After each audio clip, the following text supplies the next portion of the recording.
The proximity alert blared through the sterile air of the Stellar Echo's command deck. Signal acquired. The ship's AI, designated as Oracle, announced, its voice a calm, synthesized counterpoint to the urgent alarm. Source triangulated. The Sirius B white dwarf system. Anomaly detected. The transmission exhibits a structure unlike any known stellar emission.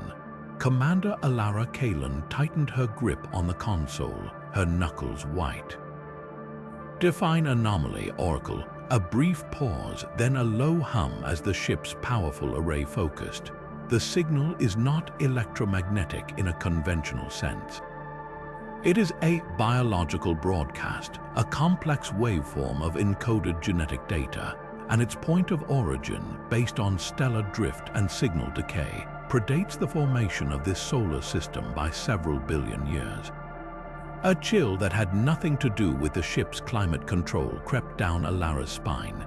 Before she could form a question, a soft green light pulsed from the main viewer. It washed over the crew, a gentle, almost serene wave. In its wake, a low thrumming filled the air, a sound felt more than heard, vibrating deep within their bones. Alara's vision blurred for a second, a cascade of impossible, fragmented images flashing behind her eyes, towering crystalline cities under a binary sun, vast ships sailing the void between stars, a feeling of profound, ancient loneliness. A sharp pain lanced through her temple. Across the deck, her chief biologist gasped, staring at his own hands as faint, iridescent patterns began to bloom like circuitry just beneath his skin.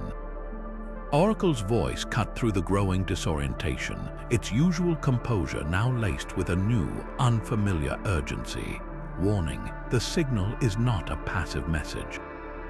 It is an active rewrite. It is interfacing directly with your cellular biology. The echoes are not a message, they are an awakening. And suddenly, the silent, empty void outside the viewport felt terrifyingly, overwhelmingly alive. Dr. Aris Thorne's hands trembled not from fear, but from the sheer, overwhelming complexity of the data flooding her terminal. The sterile glow of the biolab screens cast sharp shadows across her face as she wrestled with the impossible. Oracle, isolate the tertiary protein sequences from the carrier wave. She commanded, her voice a tense whisper. The ship's AI responded instantly, layering the signal's components across the main display. What she saw made her breath catch. It wasn't a language of words or symbols. It was a symphony of biology, a meticulously structured library of genetic information. It's a blueprint, she murmured, her analytical focus giving way to a dawning, profound dread. A complete genomic template.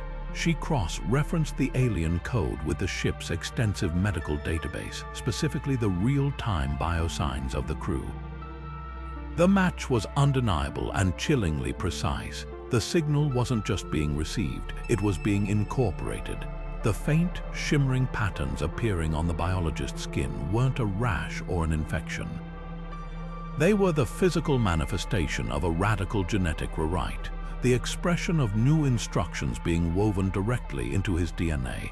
Ancient, dormant sections of his genome, sections science had labeled junk DNA, were lighting up with activity activated by this external key. Aris watched in horrified fascination as the code optimized neural pathways, enhanced cellular repair mechanisms, and introduced entirely new biological functions her own science had no names for.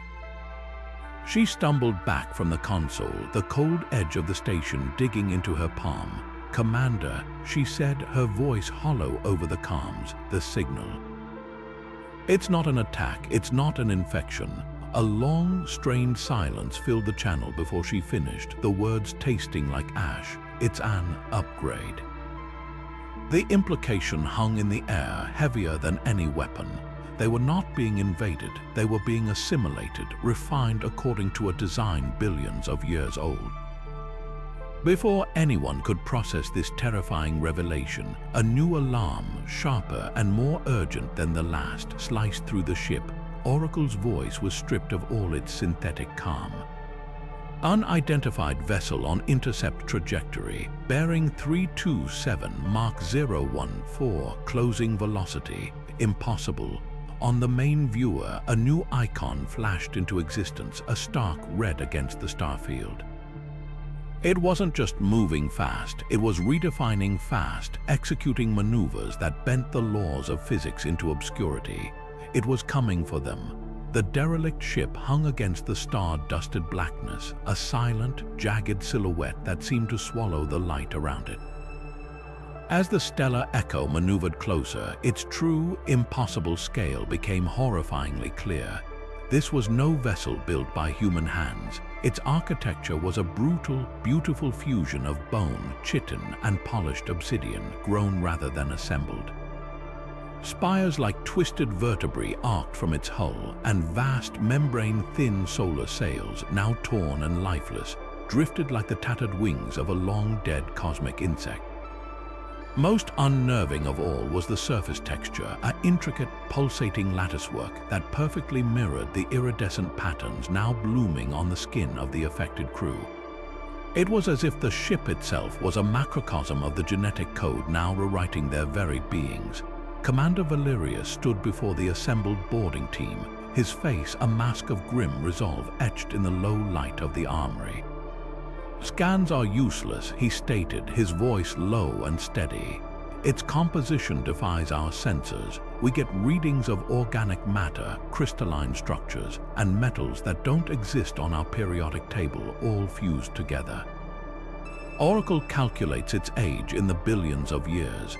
It has been waiting here in the gravitational shadow of this dead star since before life on Earth crawled out of the oceans." He looked at each of them in turn, Alara, her jaw set, Dr. Thorne, her scientific curiosity battling her palpable fear, two heavily armed security officers whose grips tightened on their rifles. "This is not a reconnaissance mission, it is an excavation. That structure is the source. It is the architect of the signal that is currently altering us. Whatever answers we seek about what is happening to my crew are in there, and so, without a doubt, are the risks. We are stepping into the unknown. Stay sharp, stay together, and record everything." With a hiss of equalizing pressure, the outer airlock door slid open, revealing the artifact's own docking interface. It wasn't a standard airlock, but a spiraling, organic aperture that dilated open like the pupil of a giant eye, its edges glistening with a faint, bioluminescent mucus.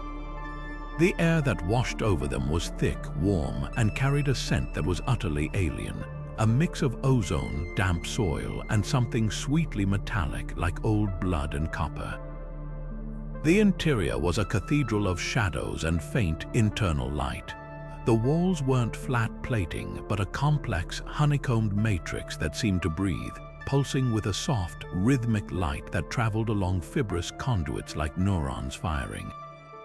The floor beneath their boots was slightly soft, resilient, and textured like calloused skin. It was a place of profound, eerie silence, a silence that felt less like an absence of sound and more like a held breath, as if the ship itself was aware of their intrusion and was simply waiting. The corridor widened abruptly, opening into a vast, spherical chamber that took their breath away. It was the heart of the ship.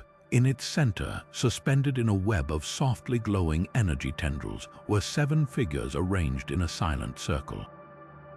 They were not biological in any sense they understood.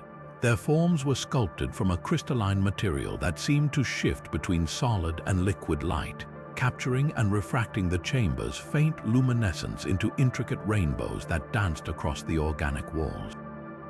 They were majestic and utterly still, like statues in a cathedral of an unfathomable god.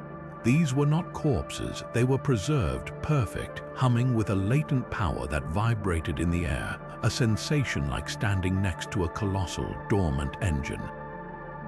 Dr. Thorne's scanner chirped weakly, the energy signature. It's identical to the carrier wave of the signal. This is the source, this is where it all began. As if their mere presence was a trigger, the center of the crystalline circle shimmered. A complex geometric symbol flared to life in the air between the silent counselors, spinning and unfolding into a breathtakingly detailed holographic star map. It depicted the Sirius system in its youth, showing a vibrant, terraformed world orbiting the fierce primary star, a civilization in its golden age. Then the map shifted, zooming out to a scale that was dizzying, tracing a line of pulsed energy, a journey from that ancient world across the interstellar void to a tiny, molten, newborn planet orbiting a steady yellow star. Earth, the message was clear, a history lesson written in light. Their origin was not a local affair. A voice filled the chamber then, not through the air but directly within their minds, a resonance that bypassed the ears to speak to the core of their consciousness. It was a chorus of 7 tones woven into one, ancient, weary, yet imbued with a terrifying finality. We are the last council of the architects of Sirius. Our civilization reached its apex and faced its end. Seeing the inevitable extinction of our species, we did not seek to preserve our history, but to ensure our purpose would continue.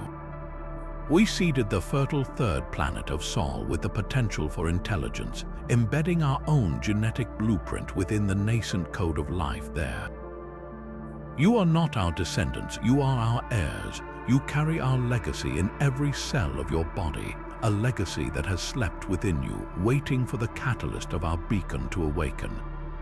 The voice paused, the weight of billions of years pressing down on the small group of humans. The time of silent evolution is over. The time of reckoning is now. The cycle that consumed us approaches this sector of the galaxy. You must rise to meet it, or you will share our fate, ascend or be erased. As the final word echoed in their skulls, the entire derelict ship shuddered. The soft, rhythmic pulsing in the walls surged into a brilliant, constant glow. The fibrous conduits blazed with light, and a deep, resonant hum grew from a whisper to a roar, vibrating up through the floor and into their bones. The chamber was no longer a tomb, it was a bridge, and it was coming online. The silent, crystalline forms of the architects began to glow from within, their latent energy awakening, and the air itself crackled with the imminent and overwhelming power of a technology that had slept for eons. Back on the stellar Echo, the silence that followed the boarding party's departure was quickly shattered by a new kind of chaos, one that bloomed from within the crew themselves. It began subtly, a shared knowing glance between 2 officers on the bridge that conveyed an entire tactical assessment without a single word spoken. Then Ensign Rhea Cole, who had been nursing a deep plasma burn on her forearm from a recent maintenance accident, watched in stunned disbelief as the angry, red wound closed over, the skin knitting itself back together until not even a scar remained, all within the span of a single surreal minute. Across the ship, in the astrophysics lab, a junior analyst who had been struggling for weeks with a complex equation governing quantum slipstream turbulence suddenly saw the entire solution laid out in her mind's eye, not as numbers, but as a beautiful, intuitive dance of energy and space, a concept she could now grasp as easily as her own name. The initial reactions were a mixture of awe and sheer terror. This was not the hostile takeover they had feared. It was a quiet, internal revolution. The ship's medbay became the epicenter of this bewildering transformation, with crew members reporting bizarre sensory shifts and abilities they couldn't explain. For some, it was hearing the frantic thoughts of a colleague 3 decks away. For others, it was an innate understanding of the ship's systems on a molecular level, knowing precisely which conduit was stressed or which energy cell was fluctuating just by focusing on it. Chief Engineer Cale Wren, a man who prided himself on logic, precision, and the solid, tangible nature of machinery, watched this unfolding psychological unraveling with mounting fury and dread. He stormed onto the bridge, his face a thundercloud of righteous indignation. "This has to stop, Commander Kalen. You have to give the order to sever the link to that. That thing out there, this isn't progress, it's a profound violation. They're rewriting our DNA without our consent. They are erasing what makes us human." His voice echoed through the suddenly quiet command center, a powerful articulation of the fear many were feeling. As if in direct response to his outburst, a console across the bridge exploded in a shower of sparks and acrid smoke, a critical failure in a primary navigation relay. Alarms blared. Before anyone could even move, Kale was there, his professional instincts overriding his panic. He ripped the access panel open, his hands moving to assess the charred and melted circuitry. But his hands didn't just assess. As he stared at the ruined components, a new kind of knowledge flooded his mind, a deep cellular understanding of atomic bonds and electron flow. Without conscious thought, his fingertips began to glow with a soft, golden light. The scorched metal smoothed itself out, the shattered crystalline chips reformed from their fragments, and the delicate filaments of wire rewove themselves into a perfect, functioning state. The console powered back up, fully operational, as if the failure had never occurred. Kale slowly pulled his hands back, staring at them as if they belonged to a stranger. The entire bridge crew watched in stunned silence, the anger drained from his face, replaced by a hollow, terrifying realization. His protest, his very argument for their humanity, had been silenced not by words but by the very power he was condemning. The change was not something external. It was not a suit of armor he could take off. It was him. It was in the pathways of his brain, in the code of his cells, in the very essence of his being. The violation was absolute, and it was irreversible. A profound and deeply personal silence settled over him, the fight gone, replaced by the chilling understanding that the person he was minutes ago was already gone forever. The sudden emergence tore a wound in the fabric of space itself, a silent, violent rupture just off the stellar Echo's starboard bow. Reality shimmered and folded, collapsing inward to vomit forth a vessel of terrifying elegance and obvious purpose. It was a blade of darkened steel and obsidian, all sharp, predatory angles and seamless, flowing lines that seemed to drink the light from the stars. There were no visible seams, no weapons ports, just a terrifyingly perfect and silent geometry that spoke of a technology far beyond human or even Sirian understanding. It hung there for a single, heart-stopping second, a predator assessing its prey. Then a communication channel was forced open, bypassing all security protocols with an arrogant ease. The voice that filled the Echo's command deck was synthesized, cold, and utterly devoid of emotion, each word a shard of ice. Unregistered vessel, you have activated a progenitor artifact. You are contaminated with the Sirius genetic legacy. You are flawed, unworthy, abominations. The words hung in the air, not as a threat, but as a simple, chilling statement of fact. Surrender the genetic echoes. Compliance is your only path to a painless deconstruction. Before Commander Alara could even form a response, a weapon they couldn't see or classify fired. It wasn't a plasma bolt or a laser. It was a beam of coherent, absolute nothingness, a line of void that erased the space it traveled through. It missed the Echo's primary hull by a mere 100 meters, but the effect was instantaneous and catastrophic. Every system on the ship screamed in protest. Lights flickered and died, consoles exploded in showers of sparks, and the artificial gravity stuttered violently, sending unsecured crew and equipment tumbling. The attack wasn't aimed to destroy. It was a surgical strike, a demonstration of overwhelming force designed to sever their nervous system without killing the body. On the bridge, Alara gripped her command chair, her knuckles white.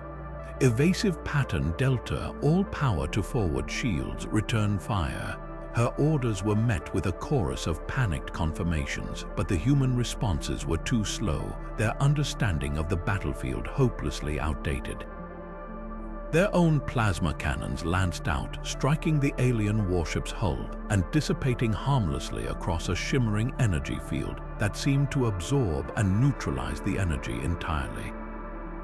Oracle's voice cut through the chaos, its calm tone now strained with urgency. Weapons ineffective. Their shielding technology operates on a quantum harmonic frequency our armaments cannot penetrate. Their vessel identifies itself as the Harbinger, a scout ship of the Purifier Armada. Another beam of null energy lanced out, this time shearing clean through one of the stellar echo's sensor arrays, vaporizing it into its constituent atoms without a sound. The ship shuddered from the impact. It was then that the changed crew began to react, not with human panic, but with a terrifying, instinctual synchronicity. Ensign Rhea Cole, her eyes wide, not with fear but with a flood of new tactical data, called out vectors and shield modulation frequencies without looking at her console, her voice a steady rhythm amidst the din. Modulate port shields to a rotating beta frequency now.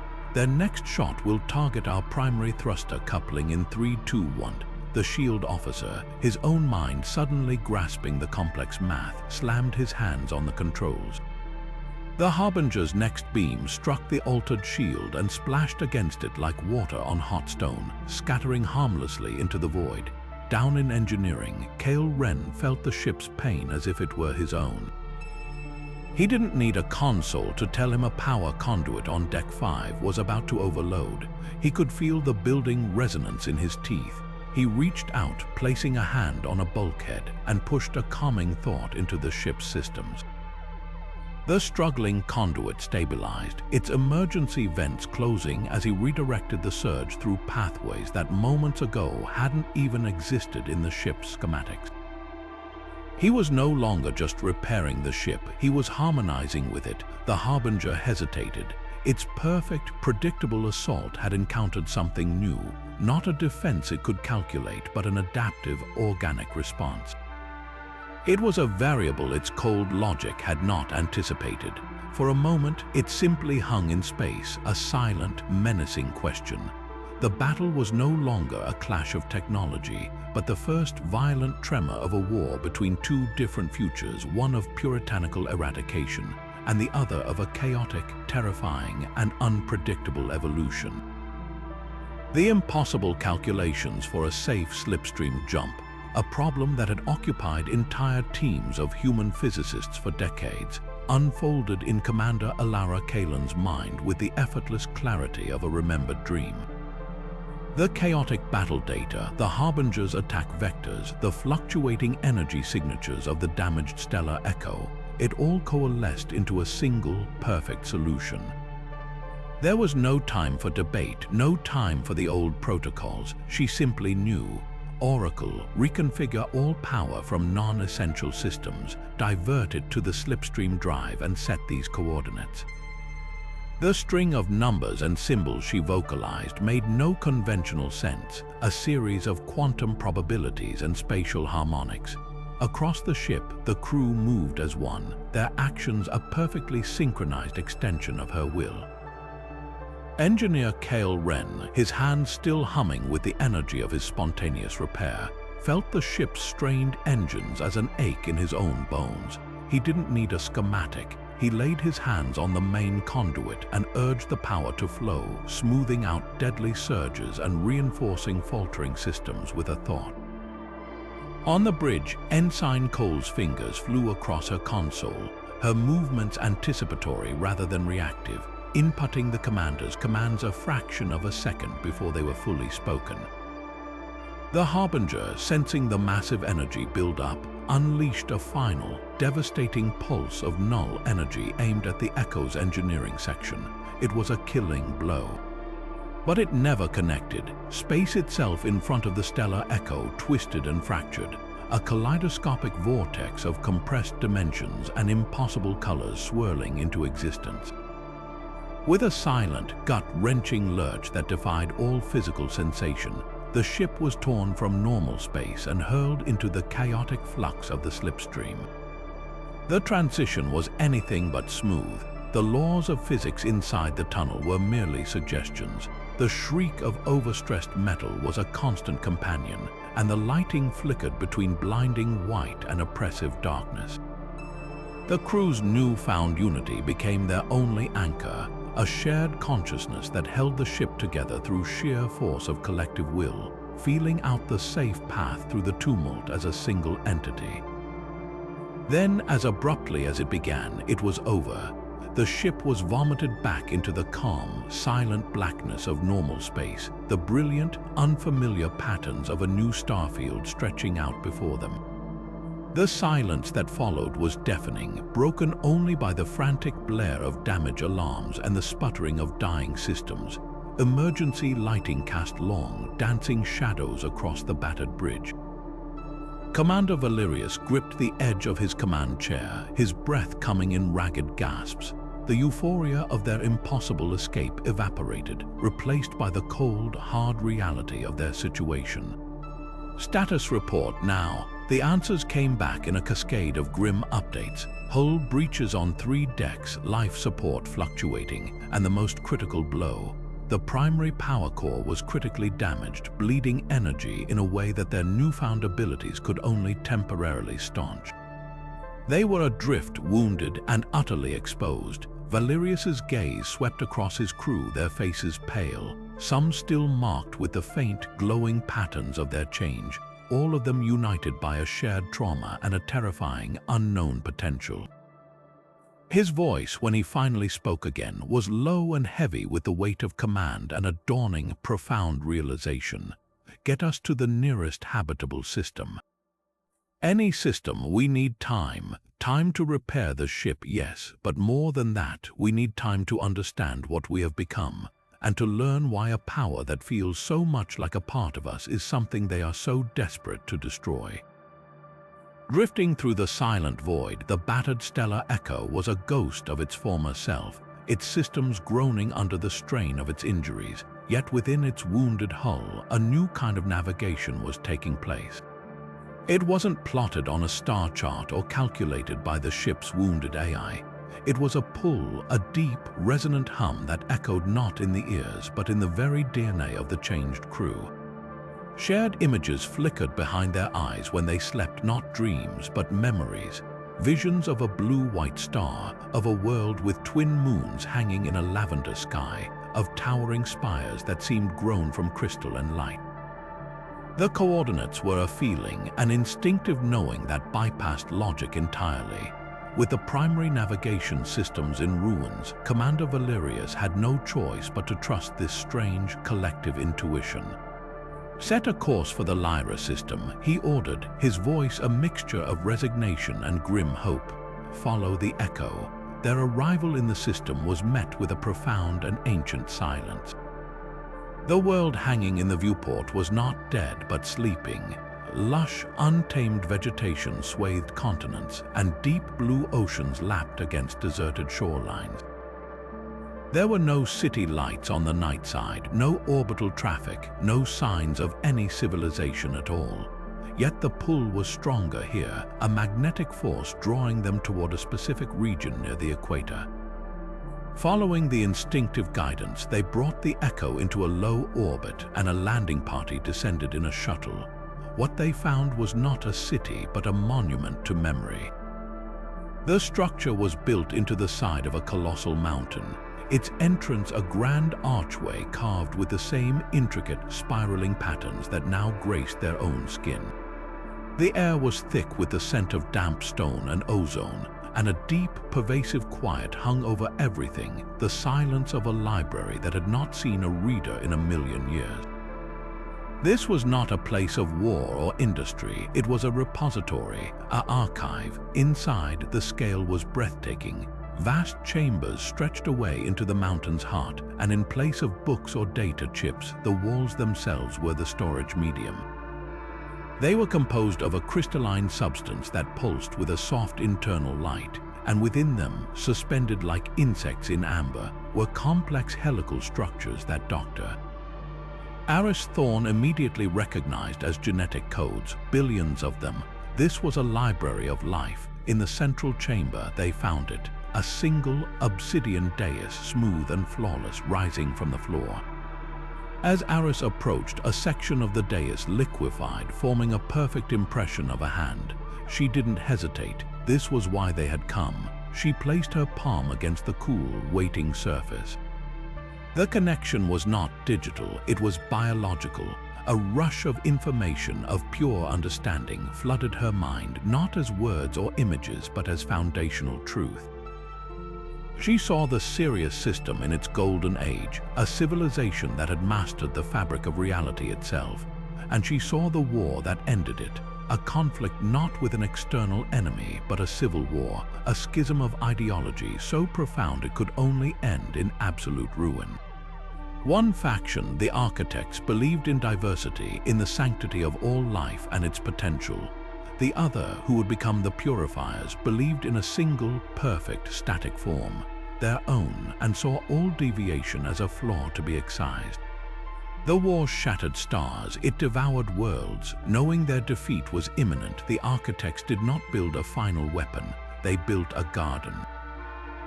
They encoded their entire genetic legacy, the sum total of their species' biological knowledge and history, into a compressed signal, the echo, and cast it out into the void, a message in a bottle aimed at the one place in the galaxy they had already seeded with potential, Earth. They did not want their children to repeat their history, they wanted them to learn from it, to be better. Aris slowly withdrew her hand from the terminal, the weight of epochs pressing down on her. She turned to the others, her eyes wide with the terrifying scope of the revelation. Her voice was a whisper that carried through the silent hall. It's not a weapon. It was never a weapon. She looked at her own hands, at the faint, glowing patterns that mapped her new inheritance. The echoes are a failsafe, a seed bank. From a war that shattered their system millennia ago, she met Valerius's gaze, the full, crushing responsibility of their new reality settling upon her. We are not their soldiers, we are the new gardeners. The silence aboard the stellar Echo was a fragile thing, thick with the unspoken tension of a crew grappling with an identity that was no longer entirely their own. It was in this quiet that Oracle's voice, cool and analytical, sliced through the haze. Commander, I am detecting a low-level, hyper-compressed data stream originating from the vicinity of the Purifier vessel's last known coordinate. It is not directed at us. It appears to be a general broadcast repeating on a loop. Valerius exchanged a glance with Dr. Thorne, a silent agreement passing between them. Pipe it through, Oracle. Decode it if you can. What followed was not a military transmission, but a sermon. The voice that filled the command deck was different from the cold, synthesized tone of the warship they had encountered. This one was fervent, fanatical, dripping with a religious zeal that was far more terrifying than any threat of violence. It spoke of a great schism, a divergence of paths in the distant past of the Sirius civilization. It spoke of the first form, the sacred, perfect genetic template of the original race, a biological masterpiece they believed was sullied by the very act of evolution and diversification. The Architects were heretics. The voice hissed, its fervor palpable even through the distortion of deep space. They believed in chaos, in dilution, in scattering our most holy essence into the primordial soup of lesser worlds. They saw this as a gift. We see it for the desecration it is. To mix the sacred with the profane is the greatest sin.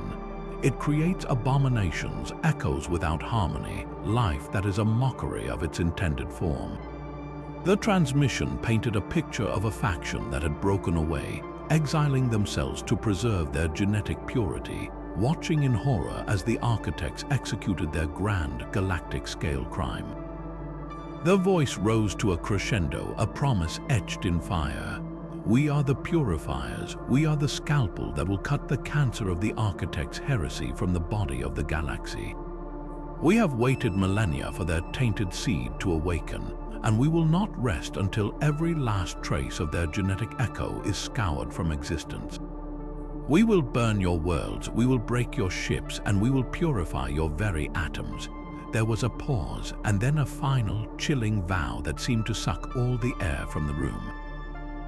Your bloodline is a stain on creation. We will cleanse it with fire. The transmission ended, leaving behind a silence that was somehow louder and more menacing than before. The revelation was a key sliding into a lock, turning to reveal a terrifying new dimension to their plight. The Purifiers weren't merely hostile aliens, they were genocidal zealots on a holy crusade.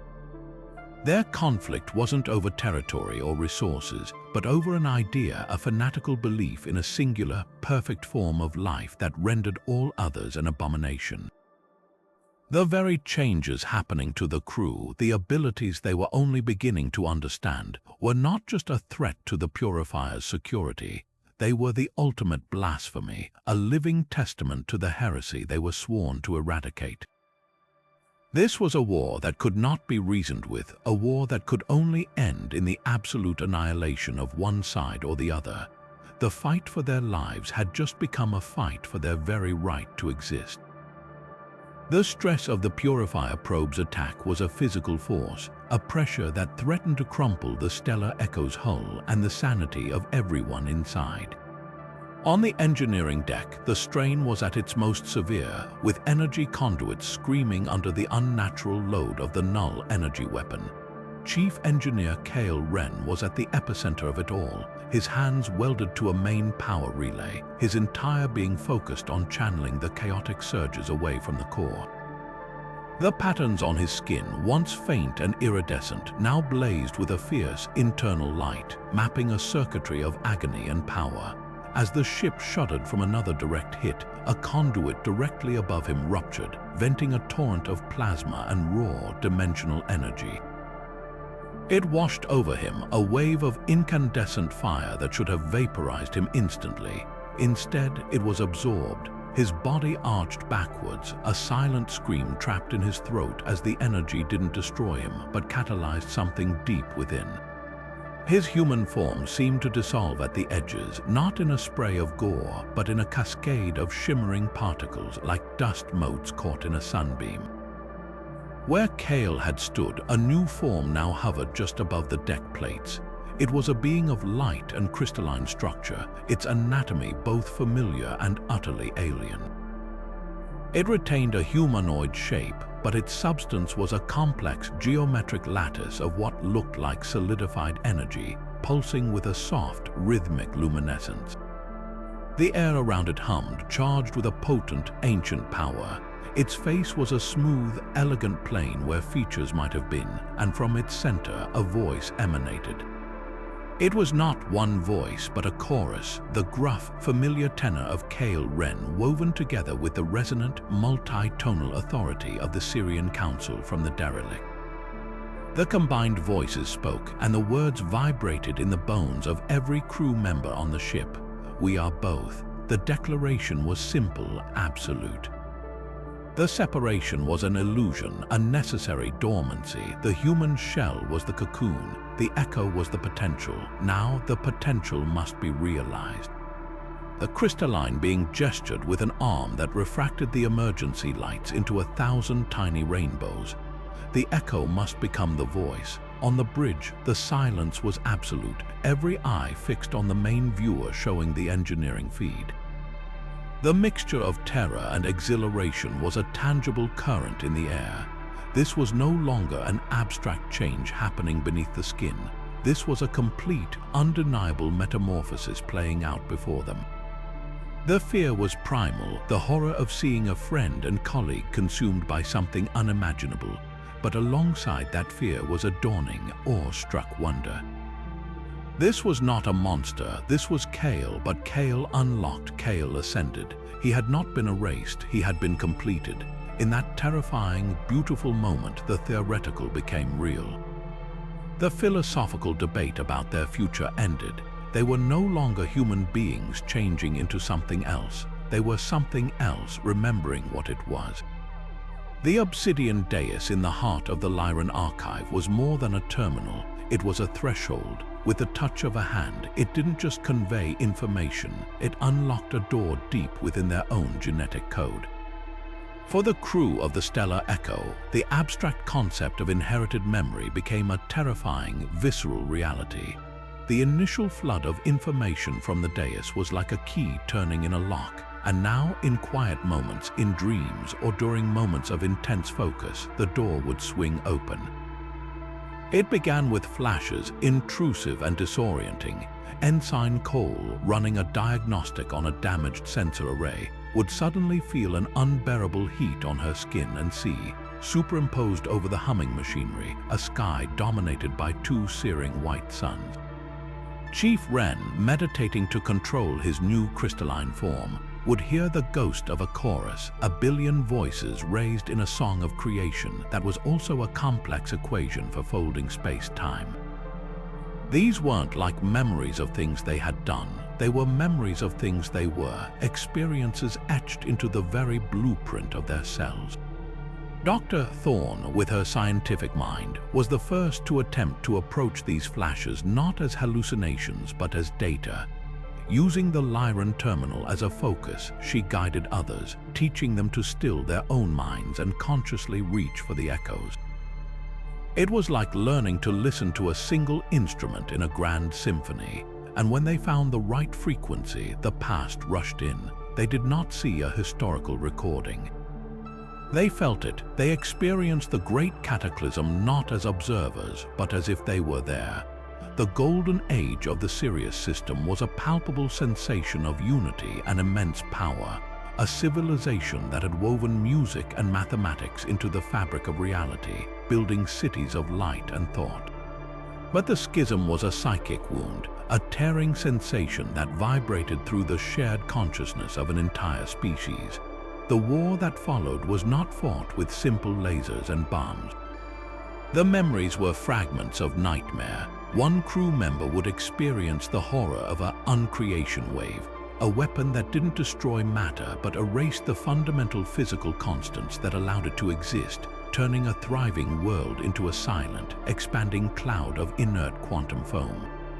Another would feel the soul-deep wrongness of a genetic scrambler, a field that turned living beings into screaming, amorphous blobs of undifferentiated protein, their biological essence ruthlessly undone. The most profound, recurring memory was the moment of absolute, devastating realization for the architects. They were losing. Their enemy, the Purifiers, wielded a technology of absolute sterility, a power that sought not just victory but the annihilation of all possibility other than their own. In their final hours, the greatest minds of the Sirius civilization made a choice born of despair and ultimate hope. Preservation was impossible. Their civilization would fall. But their legacy, the sum total of their knowledge, their culture, their very essence, would not be allowed to vanish. The memory of this decision was not one of defeat, but of a solemn, heartbreaking dedication. They channeled the last of their reality-altering power not into a final, vengeful weapon, but into a single, focused broadcast, the genetic echo. This was no mere message. It was a carefully packaged seed containing the compressed totality of the Sirian genome and their accumulated knowledge, designed to travel the void and integrate with the one thing the Purifier's sterile science could never truly eradicate: the messy, unpredictable, and gloriously resilient process of life itself. They chose worlds already ripe with potential, like primordial Earth, and embedded their legacy within the very code of evolution, a backup drive hidden in plain sight within every future living cell. The seeding was not an act of colonization, but the last desperate act of a gardener throwing their most precious seeds to the wind, hoping against hope that some would find fertile ground long after they were gone. The crew of the Echo now understood the full, crushing weight of their inheritance. They were not the chosen ones. They were the random, lucky survivors of a cosmic gamble made by a dying people billions of years ago.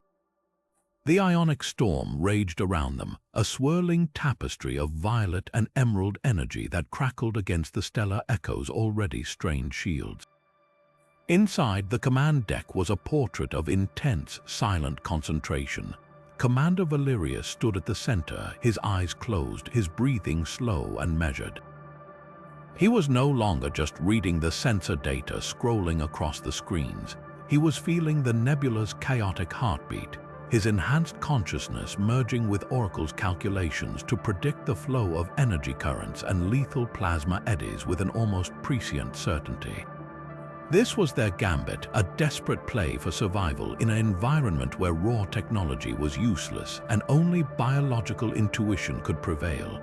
hard to port now, Valerius commanded, his voice calm amidst the shrieking alarms.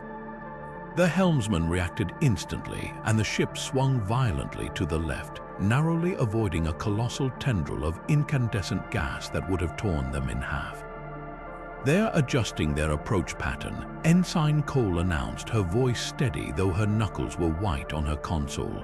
Their predictive algorithms are learning, but they're still a fraction of a second behind ours. They can't fully account for the chaos.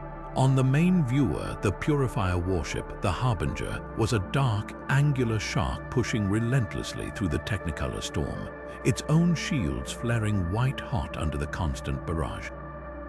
It was a terrifying dance of predator and prey, with the entire nebula as their ballroom. Valerius's plan was a dangerous high-wire act. He wasn't just running, he was leading, using the stellar echo as bait to draw the Purifier vessel deeper into the nebula's most volatile heart. He could see the path unfolding in his mind's eye, a fleeting corridor of relative stability threading through the unimaginable violence. Oracle, focus all power to the aft shields. Prepare for a full stop on my mark. The order was met with stunned silence. Stopping in the middle of an energy storm was suicide. Commander, the gravitational shear alone, the tactical officer began. Trust the echo, Valerius interrupted, his gaze fixed on the viewer. They're committed to our destruction. They will not break. The moment stretched thick with tension. The Harbinger closed in, its forward weapons glowing with a malevolent red light, preparing for a final point-blank shot. Now, Valerius roared. The stellar echo's engines screamed in reverse, bringing the ship to a near-instantaneous shuddering halt. The Purifier vessel, locked onto their trajectory and unable to compensate for the irrational maneuver, shot past them, plunging directly into the epicenter of a nascent ionic vortex. The result was instantaneous and catastrophic. The vortex collapsed upon the Harbinger, a maelstrom of raw energy that overwhelmed its advanced shields in a single, brilliant flash. The soundless explosion filled the viewer, and when it cleared, the warship was adrift, its hull cracked open and venting atmosphere, its weapon ports dark. A ragged cheer started to rise on the Echo's bridge, a cathartic release of pent-up terror. It was cut short. A final, powerful data burst shot from the crippled Purifier ship, a defiant last act bypassing the interference of the storm. The voice of the enemy commander, stripped of its earlier fervor and filled instead with a cold, fanatical resolve, echoed across the comms for one last time. It was not a plea for mercy or a curse, it was a declaration of war. The echoes are active, the abomination is realized, all Purifier fleets converge on my coordinates. The great scouring begins anew, the words hung in the air heavier than any weapon. They had won the battle, they had survived the trap, but in doing so, they had not secured their safety. They had sounded a dinner bell for the entire galaxy. They had gone from being a single contaminated ship to be cleansed to becoming the primary target of a holy war. Their location now broadcast to every Purifier vessel across the stars. The silent, drifting wreck of the Harbinger was no longer a symbol of their victory, but a grave marker for their former anonymity and a beacon that would draw untold horrors to their position. The victory over the Harbinger was a hollow one, its bitter taste lingering in the recycled air of the stellar echo. The ship was a wounded beast limping through the void, and the crew was a mirror of its fractured state. The initial wonder of their transformation had curdled, replaced by a deep-seated fear that now festered in the quiet corridors. The shared, terrifying glimpse into the Syrian cataclysm had not unified them. It had provided a horrifying context that split them into two irreconcilable camps. The mess hall, once a place of casual camaraderie and shared meals, became the arena for their ideological civil war. It was Chief Kale Wren, his form now a permanent, unsettling fusion of man and crystalline energy, who stood first. The hum that emanated from him was a low, anxious thrum that set teeth on edge. We have to face the reality of what we are. His multi-tonal voice echoed, a grim chorus of the man he was and the power he had become. "We are not saviors, we are a beacon, a homing signal for extinction." That transmission didn't just tell them where we are. It told them that the Syrian heresy is active, that the genetic seed they thought they'd purged has sprouted. "We are the reason they will come for Earth. We are the threat to every single human being alive." He looked around the room, his luminous gaze resting on each familiar face, now marked with the same patterns that glowed on his own skin. "Our very existence is an act of aggression against our own species. The only honorable, the only human thing left to do is to remove that threat. We must scuttle this ship and ourselves in the heart of the nearest star. It is the only way to protect them." A murmur of grim agreement rippled through one side of the room, a faction of crew members who saw their new forms not as an evolution, but as a terminal infection. They were haunted by the Purifiers' fanatical sermon, convinced that their continued existence was a death sentence for humanity. But Dr. Aris Thorne rose to meet Kale's despair with a fierce, desperate hope. "Destroying ourselves is not an act of protection, Kale. It is an act of surrender. It is admitting the Purifiers were right all along, that we are abominations to be erased." She stepped into the center of the room, her hands clenched at her sides. "We have seen their memories. We know the architects didn't just seed us and abandon us. They left a legacy, a way to understand this. The data from the Lyran archive points to a location in the Sirius system itself, a place they called the Source Well. It wasn't just the origin of the echo. Their records suggest it was a place of control, of guidance, a place where the transformation could be mastered, not just endured." Her voice softened, pleading now. "We are not a flaw. We are the next step, but we are lost children trying to read a language we don't understand. The Source Well isn't a weapon, it's a teacher. It's our only chance to learn how to use this power instead of being consumed by it, to become the guardians the architects hoped we would be, not the bomb the Purifiers fear we are." The standoff was absolute, a chasm of fear and hope stretching between the two groups. It was no longer a debate. It was a choice between two species of suicide, one physical, the other spiritual.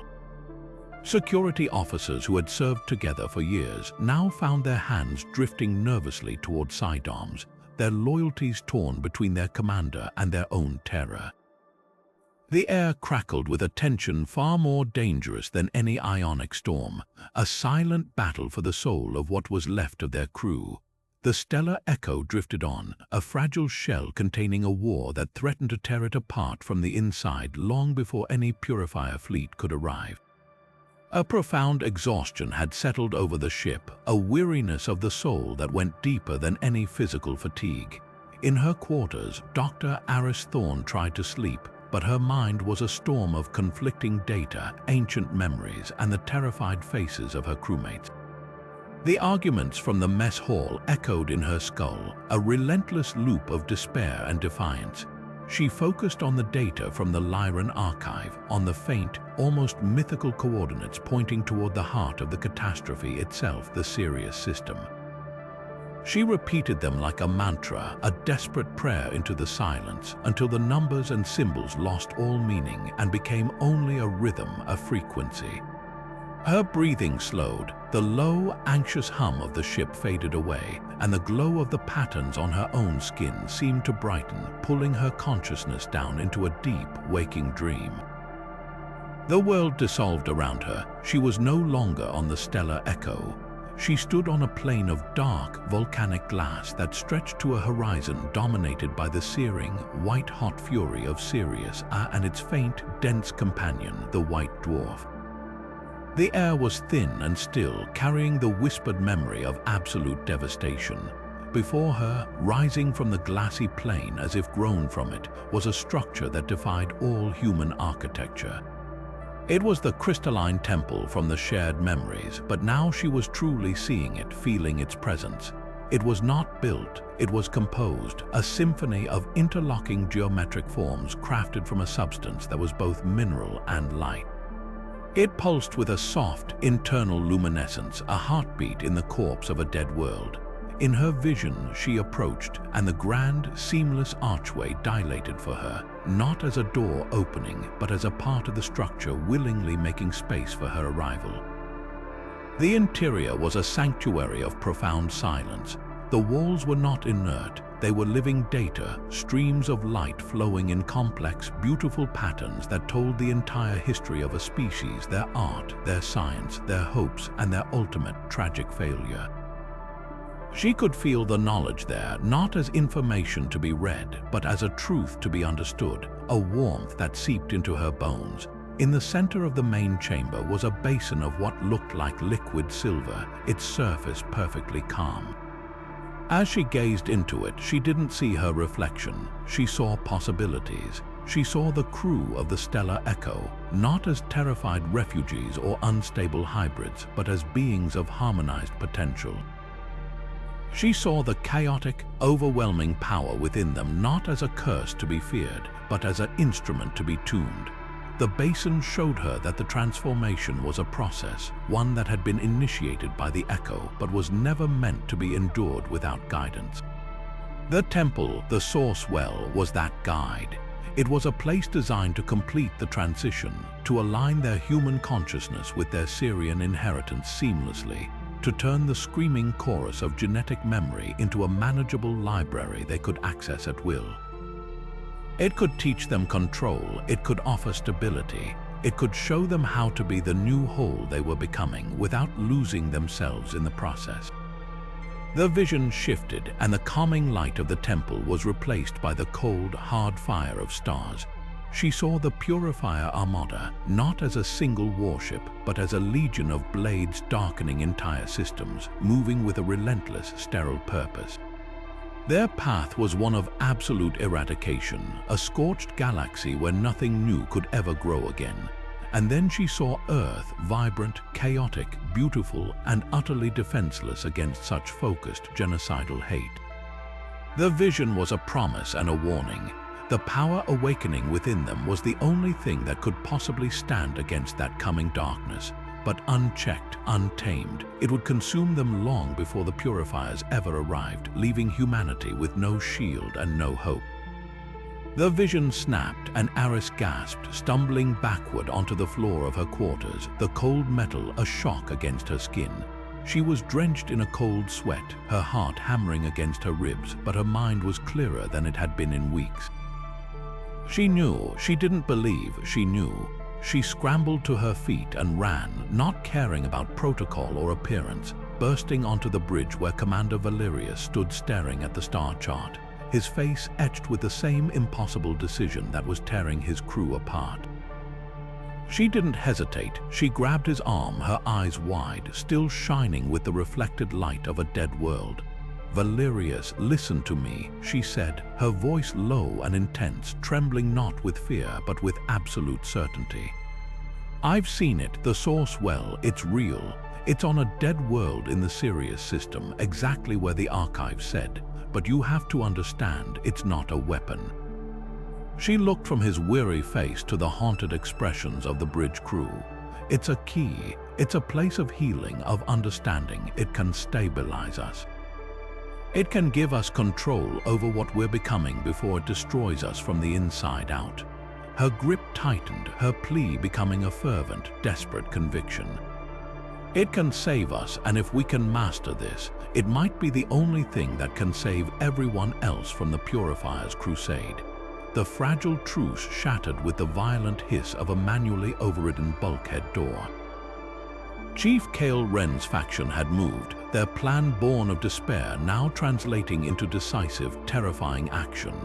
They hadn't just argued for self-destruction, they had plotted it, aiming to seize engineering and override the safeties on the ship's damaged warp core, turning the Stellar Echo into a makeshift bomb they could detonate in the void, a final, fiery act of atonement. The first sign of the mutiny was a localized comms blackout across decks 4 and 5, followed by the gut-wrenching sound of plasma fire echoing through the ship's arterial corridors. The battle that erupted was unlike any conflict ever recorded. This was not a fight of soldiers against soldiers, but of humans against their own terrifying potential, a nightmarish preview of a civil war between two evolutionary paths. Kale's followers, armed with tools and stolen sidearms, fought with the grim determination of those who believe they are already dead. But the crew loyal to Valerius and Thorne fought to survive, and in their desperation, their new abilities erupted in wild, uncontrolled bursts. A security officer, cornered by two mutineers, threw up her hands not in surrender but in a blind panic. A concussive wave of telekinetic force slammed out from her, hurling her attackers against the wall and buckling the metal around them. In the medbay, a doctor trying to protect wounded crew found his empathy magnified 1,000-fold. He didn't throw a punch, but instead projected a wave of pure, debilitating sorrow that left the mutineers gasping and weeping on the floor, overwhelmed by a grief that wasn't their own.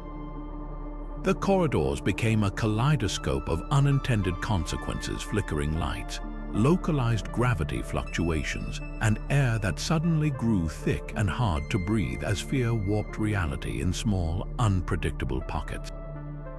At the heart of the chaos, Commander Valerius fought his way toward engineering, his own mind a storm of tactical data and empathic feedback, feeling the pain and fury of both sides as if it were his own. He found Kale at the epicenter, his crystalline form a beacon of grim resolve amidst the smoke and flashing alarms.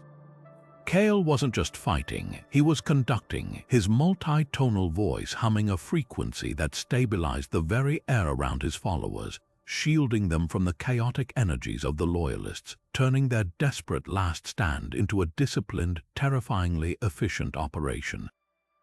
"Stand down, Kale," Valerius roared, his voice cutting through the din. "This isn't protection, it's madness. We are the infection, Valerius," Kale's chorus voice replied, not with anger but with a heartbreaking conviction. "We are cutting out the cancer to save the body. This is the only mercy left for us and for them." He raised a hand, and the very floor beneath Valerius's feet rippled, trying to swallow him whole. Valerius dodged, his own instincts flaring. He didn't attack with a weapon or a wild power. He focused, as Aris had tried to teach him, on the connection they all shared. He didn't see an enemy. He saw his chief engineer, his friend, a man drowning in a vision of duty so twisted it demanded his own extinction.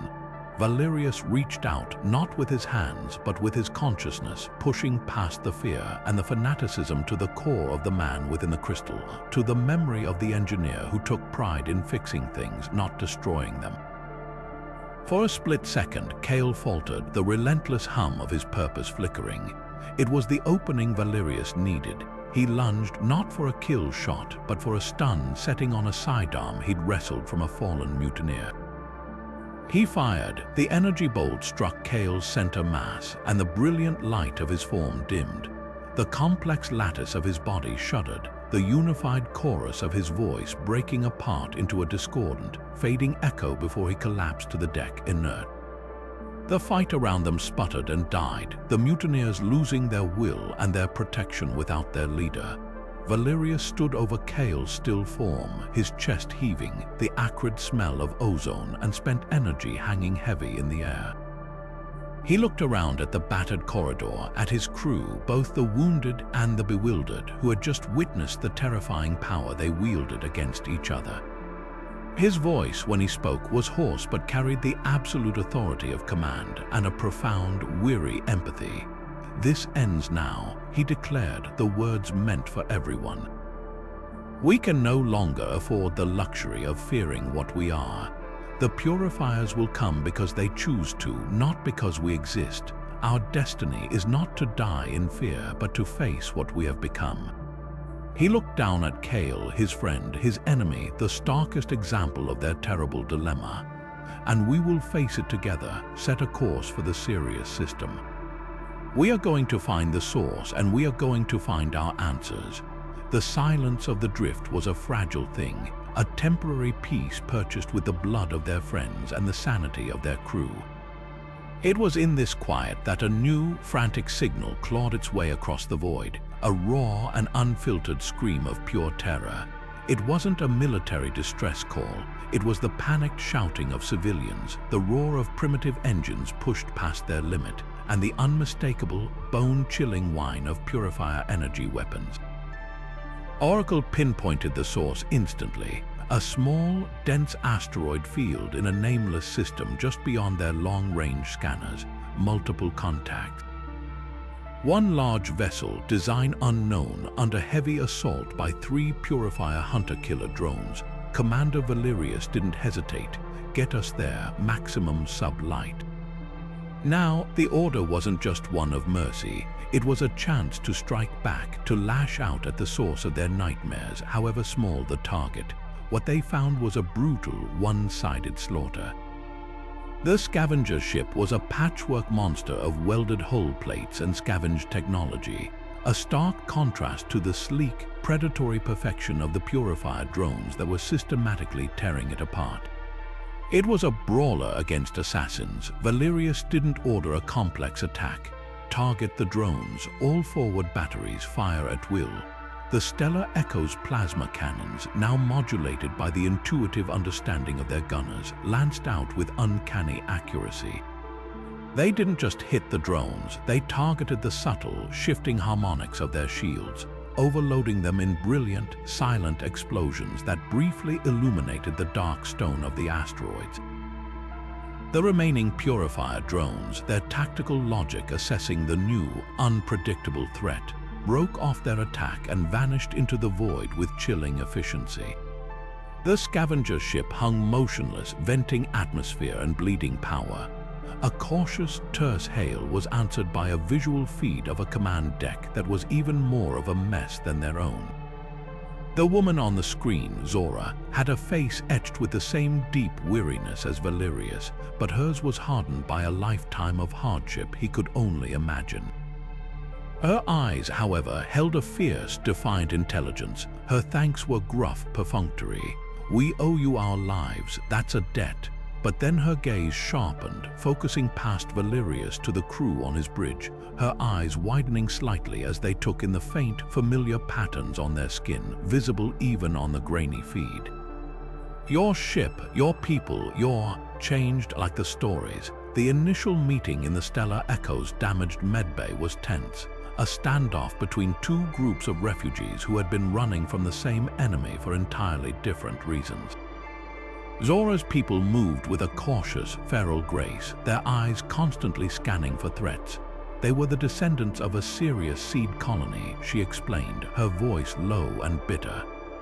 But their story was not one of glorious inheritance. Their world had been a failure, a colony that had devolved into a brutal struggle for survival after the cataclysm, losing all advanced technology and eventually all memory of their origin.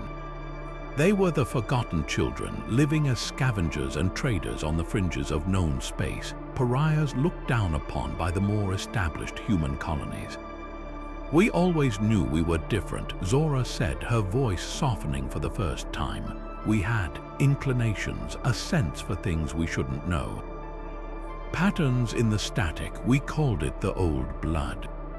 It made us good survivors, but it also made us outcasts. Others sensed it, feared it." She gestured to the faint, swirling marks on her own forearm, markings Valerius had mistaken for tattoos but now recognized as a cruder, more natural manifestation of the same genetic legacy that marked his crew. Then the Purifiers came back. They didn't just attack our ships, they bombed our settlements from orbit. They called us echoes, aberrations. They were cleansing what the architects had left behind. Her people had been running and hiding for generations, preserving what little knowledge they had salvaged in oral histories and cryptic star charts. They had learned to sense the Purifiers, to feel the void where their sterile presence moved, and they had learned the one thing the Stellar Echo desperately needed to know. Zora looked directly at Valerius, her offer not one of debt but of shared survival. "You're looking for the source, aren't you, the place it all began? We know the way. Our ancestors were exiles from the Sirius system itself, cast out for the crime of wanting to remember our origin, for refusing to let our history die. The path is a dangerous one. Through gravitational shoals and dead space, the Purifiers patrol heavily. But the coordinates, the safe passage, it's been passed down for 1,000 generations. We can take you there. She extended a hand, not in submission, but in partnership. Alone, we are all just prey, but together, perhaps we can finally stop running and remember what we were meant to be. The path to Sirius was a graveyard, a sprawling testament to the final, desperate war that had shattered a civilization. This was the Silent Sector, and its name was a grim irony. The void here was not silent at all. It was a cacophony of dead signals and screaming physics. The combined fleet of the stellar Echo and Zora's scavenger vessel, the Iron Memoir, moved like ghosts through a storm of frozen wreckage. The debris was not merely metal, it was the petrified husks of ships grown from crystal and bone, their forms twisted into impossible, agonized shapes by weapons that had unmade the laws of reality itself. This was the battlefield where the architects had made their last stand, and its scars were permanent. The first challenge was not an attack, but the environment itself. Space here was not empty. It was riddled with temporal fractures, shattered pockets where time did not flow in a linear fashion. One moment, the Echo's sensors would show clear space ahead. The next, a ghost image of a millennia-old energy blast would wash over their shields, a phantom attack that was both real and impossibly ancient. Crew members would experience sudden, disorienting jumps in their personal timeline, living a single second over and over again or feeling minutes vanish from their memory in a dizzying blink. Their new abilities, once a source of internal conflict, became their only lifeline. They learned to feel the temporal ripples before they manifested, to instinctively adjust the ship's systems in harmony with the frayed edges of space-time, using their altered consciousness as a navigational instrument no computer could replicate. Zora's knowledge was their map through the chaos. Her people's oral history was not just myth, it was a precise record of safe passage, a song of gravitational currents and anomalous eddies passed down through generations of exiles. She guided them through a narrow corridor between two swirling vortices of distorted time, her voice calm and sure over the calms, steady as she goes, Echo. The currents here are unstable, but the path holds. Our ancestors walked this road. Their memory is our guide. For a few precious hours, it seemed they might traverse the sector without incident, a feat no modern human ship could have ever hoped to achieve. The hope was shattered by a silent ambush. The Purifiers had not left this graveyard unguarded. Hidden within the sensor-scattering debris of a colossal derelict, a trio of hunter-killer drones emerged. They were not the larger warships they had faced before. These were smaller, faster, and utterly silent, designed as automated sentinels to patrol this lethal region and eliminate any trace of the legacy they guarded. They did not hail them, they simply opened fire with beams of chillingly precise null energy, aiming not to destroy but to dissect and analyze. The Iron Memoir, older and less maneuverable, took the brunt of the initial assault. A beam sheared through its primary engine housing, and the ship began to drift, bleeding atmosphere and power. Valerius immediately ordered the Echo to cover them, their own weapons creating a desperate screen of plasma fire. Zora, get your people to the escape pods. We'll hold them off. On the view screen, Zora's face was illuminated by the emergency lights of her failing bridge. She shook her head, a sad, resolved smile touching her lips. There are no pods for us, Echo. We knew the price of this road a long time ago. Her hands flew across her console, and Valerius realized with a surge of horror what she was doing. She was not trying to save her ship. She was transferring its entire core memory, every star chart, every historical datum, every whispered song of her people directly to the Echo's databases. The final coordinates are in the data stream, she said, her voice remarkably steady even as her ship shuddered around her. The path is clear now, don't you stop. Don't you dare look back. The lead Purifier drone, recognizing the data transfer, broke through the Echo's defensive fire and launched a final, lethal bolt aimed directly at the Iron Memoir's bridge. There was no time to react. The transmission from Zora crackled, and her final words were not a scream, but a clear, fierce command that cut through the static and burned itself into the memory of everyone on the Echo. Make our memory mean something. The screen filled with the silent, blooming fire of the Iron Memoir's destruction.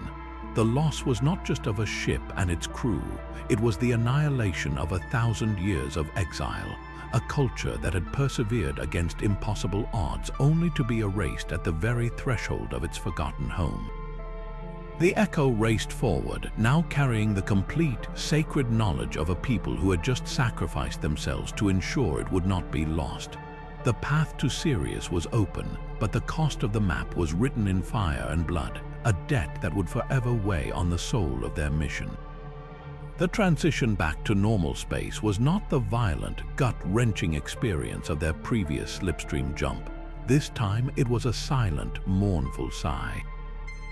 One moment, the viewport was a chaotic swirl of compressed dimensions. The next, it resolved into a scene of profound and absolute desolation. The Sirius system hung before them, a tomb wrapped in the ghostly light of its twin stars. Sirius ablazed with a fierce, white-hot intensity, but its light fell upon a graveyard. Where the archives had shown them a world of breathtaking beauty, now only a shattered husk remained. The homeworld of the architects was not a sphere, but a collection of colossal, broken fragments, a puzzle of a planet that had been violently smashed and yet refused to fly apart. Immense, ring-shaped structures of a dark, non-reflective metal encircled each continental shard, humming with unimaginable power, generating artificial gravity fields strong enough to hold the very pieces of the world together against the void. It was a planet in a permanent state of suspended animation, a corpse kept from final decay by terrifyingly advanced machinery. There were no oceans, no atmosphere, no signs of life, only the deep, jagged scars of the cataclysm that had ended a civilization. And there, on the largest remaining continent, was their destination. The Source Well Temple was exactly as Aris had seen it in her vision, a structure of impossible geometry and soft, crystalline light that stood in stark, defiant contrast to the utter ruin surrounding it. It pulsed gently, a slow, steady heartbeat in the chest of a dead world, a promise of answers that had survived the death of its makers.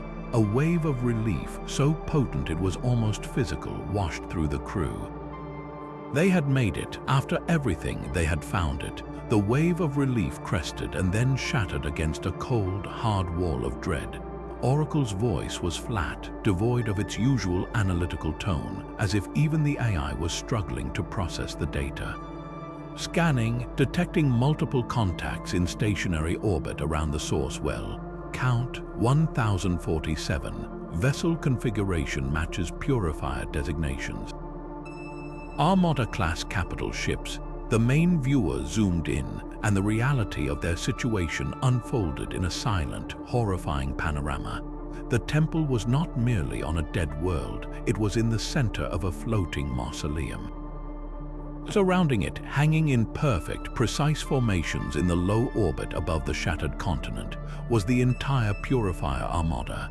There were not just the hunter-killer drones they had faced before, but massive, city-sized battleships, skeletal carriers that likely held thousands of smaller craft, and vessels whose purposes were so alien their shapes defied understanding.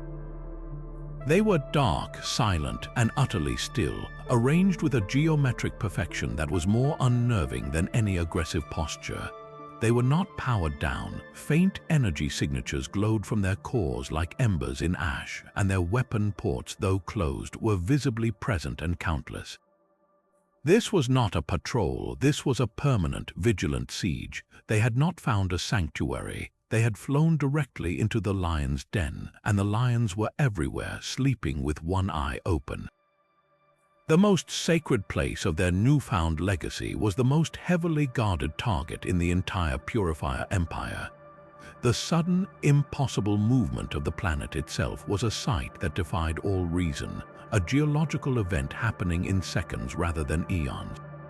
The colossal ring-shaped structures encircling the shattered continental plates flared with a blinding, silvery light, their deep hum becoming a deafening roar that vibrated through the very fabric of space.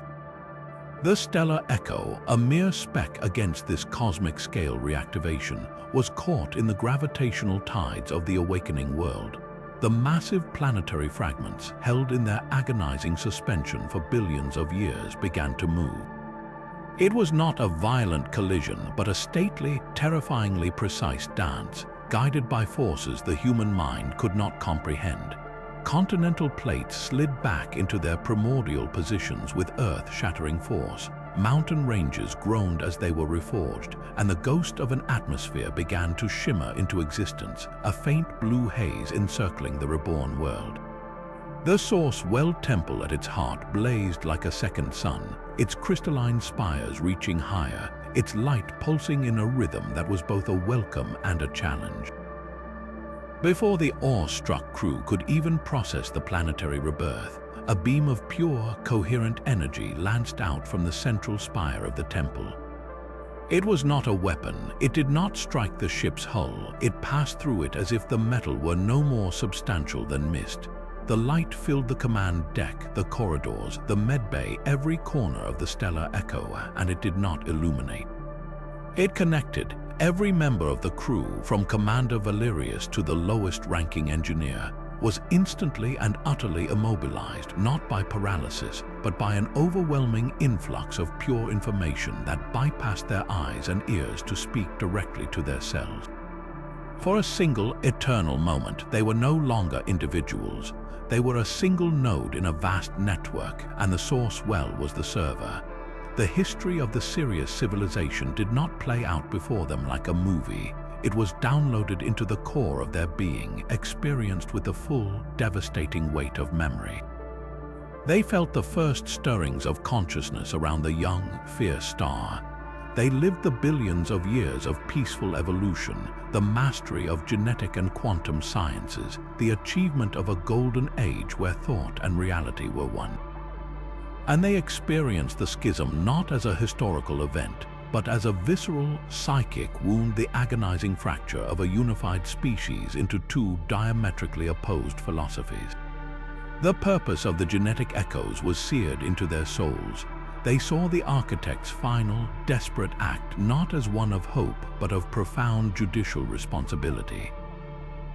They had looked upon their own failed civilization and recognized a fatal flaw not just in themselves, but in the very nature of ascendant intelligence, the tendency towards absolutism, the puritanical drive to eradicate difference in the name of purity or perfection. The Purifiers were not just an enemy, they were a symptom, a potential future for any species that gained too much power too quickly.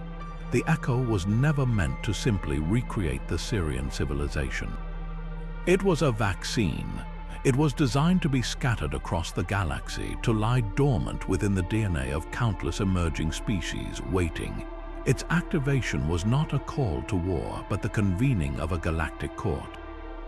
The flood of understanding receded as suddenly as it had arrived, the beam of energy retracting back into the temple, leaving the crew of the stellar Echo gasping on their decks, their minds reeling with the echoes of a billion years of history. They were themselves again, but irrevocably changed. The conflicting fears and hopes that had torn them apart were now rendered trivial in the face of this colossal responsibility. They were not soldiers in a war. They were not just the next step in human evolution. In their minds now resided the complete legal, ethical, and historical framework of a dead civilization. They were the jury, the advocates, and the bailiffs. Their newfound abilities were not weapons. They were the tools of analysis, of empathy, of discernment. They were meant to observe, to understand, and, if necessary, to intervene in the development of other species teetering on the same precipice that had doomed the Sirians, to prevent not just their destruction, but the rise of new purifiers anywhere in the galaxy. The weight of the gavel, forged in a star system that had died before Earth was born, now rested in their hands. the silence of the graveyard was shattered by a single, synchronized ignition. Across the dark fleet surrounding the reborn world, 1,000 points of cold, blue light flared to life. The Purifier Armada was not merely awakening, it was a single organism reacting to a perceived infection, and the planet-wide reactivation of the source well was the most profound contagion imaginable. There were no hails, no threats, no demands for surrender. The time for sermons was over. This was extermination. In a perfectly coordinated maneuver that defied the lag of light-speed communication, the entire fleet turned its weapons toward the planet's surface, toward the heart of the temple. A collective energy build-up hummed through the void, a sound felt in the teeth of the Echo's crew, the prelude to an orbital strike that would vaporize the source well and everything on the continent. On the bridge of the stellar Echo, Commander Valerius watched the unfolding apocalypse, but he no longer saw warships and weapons. The download from the temple had reframed everything. He saw the terrified, puritanical reflex of a child lashing out at something it couldn't understand. He saw the symptom, not the enemy. His command, when it came, was not shouted in panic, but spoken with a calm, resonant authority that carried the weight of the entire Syrian legacy. He opened a ship-wide channel, his voice steadying his terrified crew. "Hold your fire, do not return their aggression. They are acting out of a fear they cannot overcome, a programming they cannot break. We are not soldiers in their war, we are shepherds, we are guardians. Use your abilities not to destroy, but to protect, shield the well." The order was a leap of faith into a terrifying unknown. For weeks, their burgeoning powers had been a source of internal conflict, used in wild, uncontrolled bursts of defense, or worse, turned against each other. Now they were being asked to wield them with precision on a planetary scale. The initial response was a wave of doubt and fear that washed through the shared connection they now all felt. But then, a new sensation emerged not from one person, but from all of them at once. It was the memory of the source well's unifying light, the feeling of being part of a vast, benevolent network. It was the certainty of their purpose. It began with Chief Wren, his crystalline form blazing like a miniature star on the engineering deck. He didn't try to channel power into a weapon. He instead focused on the very structure of the ship, feeling its atoms, its energy flows as an extension of his own body. He became a living conduit, not for destruction, but for harmony. On the bridge, Ensign Cole's eyes were closed, her hands hovering over her tactical console. She wasn't calculating trajectories. She was feeling the aggressive intent of the Purifier Armada as a discordant scream in the void, and she began humming a counter-frequency, a stabilizing resonance that she pushed out through the ship's external sensors. Their individual actions were like single notes, but together they began to form a chord. Across the ship, every crew member touched by the Echo stopped fighting their fear and instead focused it, refined it. A biologist in the medbay, remembering the intricate beauty of the genetic codes in the Lyran archive, envisioned a lattice of interlocking energy, a shield woven from the very fabric of life. A linguist who had struggled to understand the Purifier transmissions now understood their language of hate on a fundamental level and began crafting a psychic buffer of pure, empathetic negation. Their efforts weren't perfectly synchronized at first. Flickering, half-formed shields of golden energy shimmered into existence over the temple and then sputtered out. But with each failed attempt, their collective understanding grew. They learned to weave their intentions together, to let their consciousnesses overlap and reinforce one another. They weren't just a crew anymore, they were a neural network with the stellar Echo as their nucleus and the source well as their shared mind. As the first volley of null energy lanced down from the Purifier fleet, a storm of beams designed to unmake reality itself, their defense finally coalesced. It did not erupt from the ship's weapons, it bloomed from the planet itself. A dome of soft, golden light surged upward from the temple spires, meeting the incoming fire not with resistance but with absorption. The violent, erasing energy of the Purifiers washed over the shield and was transformed, its chaotic hatred soothed into harmless ripples of light that cascaded down the golden dome like rain on glass. The shield held. It hadn't been forged in a reactor or generated by a machine. It was a living thing, a manifestation of unified will, a declaration that the legacy of the architects would not be erased by fear a second time. The first attack had failed, and in the stunned silence that followed aboard the Echo, they realized the true nature of their power. They were not a weapon. They were a shield, and they had just begun to learn how to be one. The silence within the Source Well chamber was a physical presence, thick with the hum of ancient power and the weight of a decision that could rewrite the future of the galaxy. Before Aris and Valerius, the center of the crystalline council chamber had dissolved, replaced by two towering, intricate symbols of light that hung in the air, pulsing in time with the temple's heartbeat. One was a complex, double helix spiral that unfolded into a breathtakingly detailed star map, showing the potential spread of life and consciousness across countless worlds. The other was a simple, perfect circle of obsidian energy, a symbol of absolute final silence. A voice resonated not in the air, but within their very souls, the combined consciousness of the last architects. The judgment is yours, the legacy is yours to continue or to end. Activate the Ascension, and the genetic echo will broadcast to every seeded world, awakening the potential within all suitable species.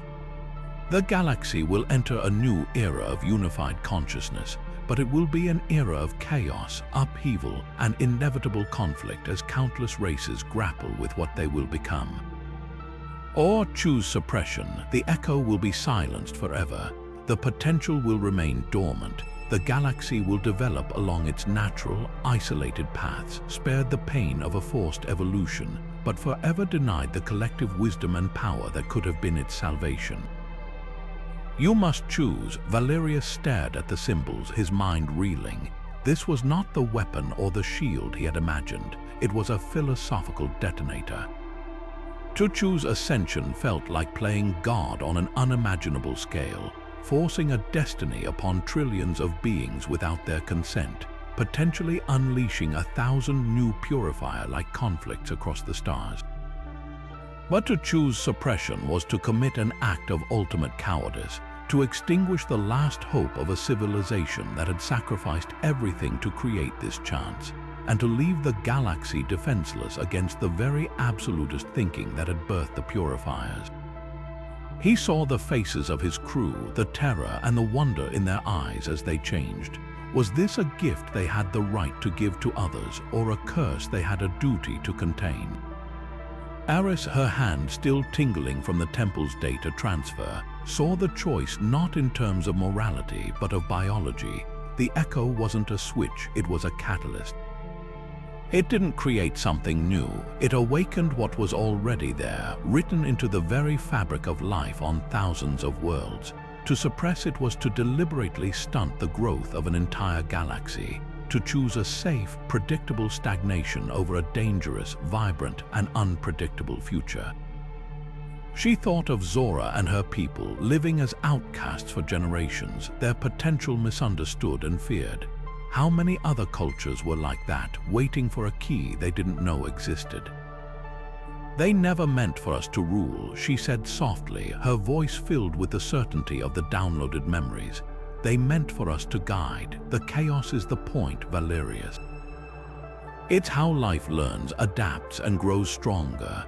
To stop it is to reject the very principle of life itself.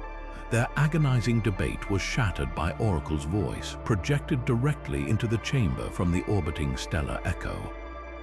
The Purifier fleet is reorganizing. Their flagship, the Purity of Purpose, is breaking formation. It is initiating a high-energy burn on a direct trajectory for the temple. Impact in 90 seconds, their core is overloading. They are initiating a self-destruct sequence. On a view screen that shimmered into existence beside the two symbols, they saw it. The largest of the Purifier vessels, a monstrous blade of dark metal kilometers long, was turning away from the fleet, its engines blazing with a furious, white-hot intensity. It was not firing its weapons, it had become the weapon. This was the Purifiers' final, absolute argument. They would not be swayed by reason or by a display of defensive power. They would sacrifice their own flagship to physically smash into the heart of the source well, to annihilate the temple, the planet, and the choice itself in a single, cataclysmic act of pure, genocidal negation. The ultimate expression of their philosophy was not to win, but to ensure that nothing could ever win except the silence of the void. The time for contemplation was over. The choice was now. The bomb that was the Purifier flagship filled the main viewer, its engines a searing white sun of annihilative intent. On the bridge, calculations scrolled in frantic, useless streams. There was no time for evasive maneuvers, no weapon that could stop a city-sized missile. The sheer mass and velocity alone would crack the reborn planet in half. Commander Valerius could only watch, the two symbols of galactic fate still burning in his mind. Their choice rendered meaningless by the Purifiers' final, absolute refusal to allow any future but their own. In engineering, the light that was Chief Kale Ren blazed with an intensity that forced others to look away. The download from the source well had settled within him, not as memory but as profound cellular understanding. The internal conflict that had once torn him apart, the human engineer who saw their change as a violation, the crystalline being who saw it as potential, was suddenly resolved. He saw the elegant, terrifying truth. The Purifiers were not his enemy, they were his mirror. They were the endpoint of a path that valued only one rigid, perfect form. He and the crew were the alternative, the messy, adaptive, gloriously unpredictable process of life itself, constantly becoming something new. The ship's desperate scream of overloading systems was a physical pain in his being. He felt every strained conduit, every failing power relay, not as a technician reading a gauge, but as a man feeling the agonized breath of a loved one. The stellar echo was not just a vessel to him, it was the shell that had protected them, the instrument that had brought them here, and it was failing. His old desire to scuttle it, to erase their flaw, now seemed a childish fear. The ship didn't need to be destroyed, it needed to be completed. Without a word, without a final look, Kale moved. His crystalline form did not walk, it flowed, pouring itself into the main engineering conduit, the primary artery of the ship's power. The metal and crystal did not resist, they welcomed him, his unique biology resonating with the latent quantum pathways of the Sirian-derived technology. He was not interfacing with the systems, he was merging with them. The hard lines between man, machine, and alien legacy dissolved. His consciousness expanded at a terrifying rate, flooding through the wiring, the data streams, the very hull plating of the stellar echo. He was the engine, he was the navigation, he was the shield. On the bridge, every console erupted in a wave of impossible data. Power levels that were critical a second ago surged to 1000% of maximum. The flickering defensive shield around the planet solidified from a fragile golden dome into a wall of pure, brilliant white light, so dense it seemed solid. The light came not from the temple below, but from the ship itself, from its very atoms, as Kale channeled every joule of energy, every ounce of his transformed existence into a single, defiant barrier. The Purifier flagship struck. The soundless collision sent a shockwave through space-time itself. The shield held for a nanosecond, bending but not breaking, absorbing energies that could snuff out stars. But the strain was unimaginable. Valerius and the crew felt it not as a shudder through the deck, but as a scream in their souls, the scream of Kale Ren holding the line. For a breathtaking moment, the two forces were locked in a silent, cosmic struggle. The absolute, sterile negation of the Purifiers against the vibrant, adaptive will of a single, redeemed being. Then the flagship's core went critical. The void itself seemed to tear open, but the explosion did not radiate outward. The blinding white shield, Kale's final act, curved inward at the last possible instant, wrapping itself around the detonation like a fist closing around a sun. It contained the apocalyptic energy for one final, impossible moment, smothering its erasing fire, sacrificing its own form to transmute a blast that would have sterilized the system into a harmless, expanding sphere of shimmering, golden particles that drifted away into the darkness. As the light faded, a final transmission echoed across every comms channel and resonated in the mind of every person on the ship and in the temple below. It was Kale's voice, but it was no longer a chorus of two. It was a single, clear tone filled with a joy and understanding so profound it was beyond words. And yet the words came simple and absolute. I finally understand. We are not the flaw. We are not the weapon. We are evolution, and then silence.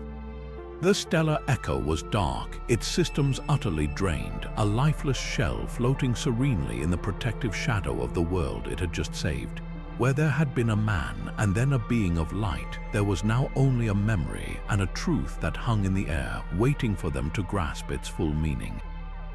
The silence that followed was heavier than the void itself, a profound stillness born not of emptiness, but of immense loss and even greater understanding. On the view screen, the last golden motes of Kale's sacrifice drifted apart, a final, shimmering testament to a truth he had given everything to show them. He was not a martyr who had died to destroy something, but a pioneer who had transcended to protect a possibility.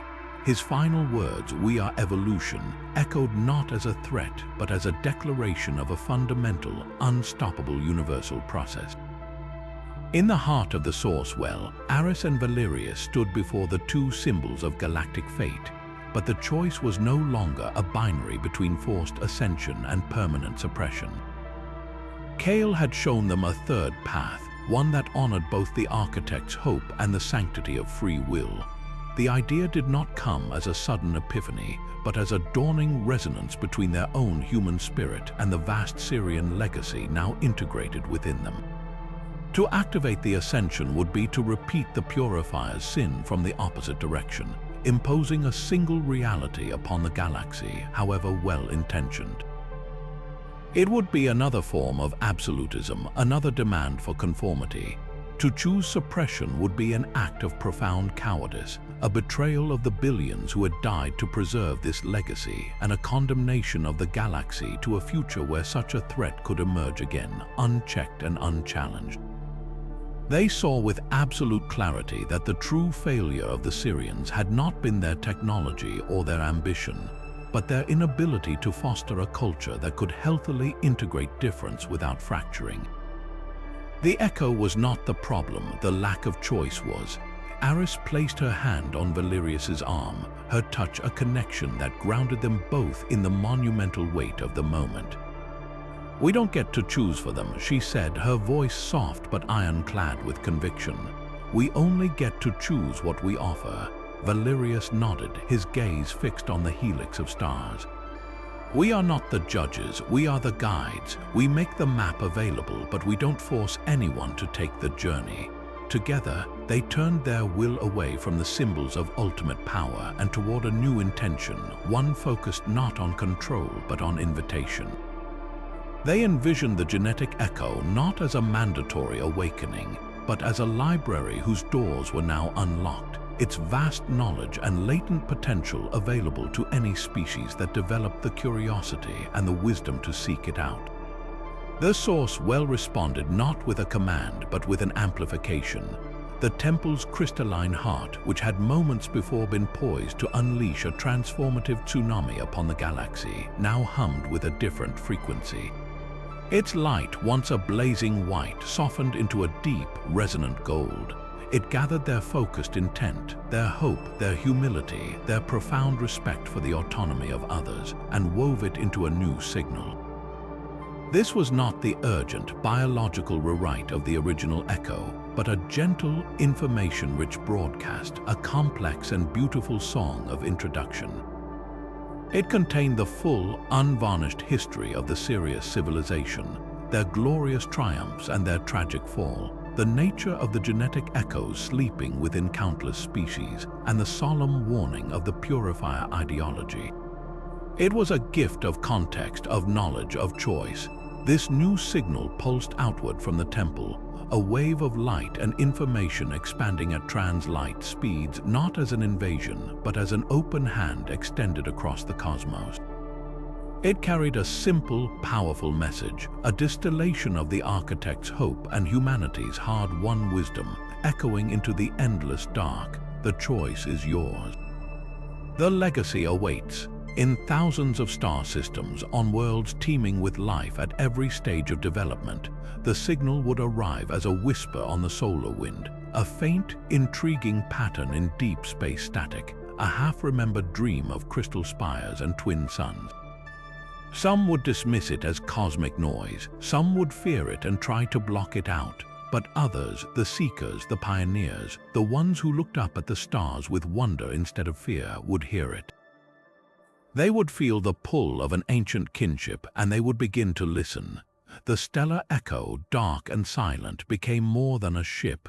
It became the first outpost of this new era, a silent sentinel guarding not a weapon but a school. The echo had finally found its purpose. It had become a voice. The silence that followed the flagship's destruction was not the silence of victory, but of profound and unsettling transition. Across the vast Purifier armada, the aggressive, humming energy signatures of 1,000 warships flickered and died. The cold, blue lights of their weapon ports winked out. They did not retreat, they did not power down, they simply stopped. Their single, unifying purpose, the eradication of the abomination they had just witnessed sacrifice itself to save the very thing they sought to destroy, had been severed, leaving them adrift in a void of their own making. The flawless, predatory formations began to loosen, ships drifting slightly as if the armada itself was exhaling a breath held for millennia. A single, small shuttle, devoid of any weaponry, detached from the largest remaining capital ship and made its slow, deliberate way toward the stellar echo. It was a gesture of vulnerability they would have found unimaginable hours before. On the echo's battered bridge, the view screen resolved into the image of the Purifier commander. The cold, fanatical glare was gone. In its place was a hollowed-out bewilderment, the look of a fundamentalist whose God has just personally proven every tenet of their faith to be a lie.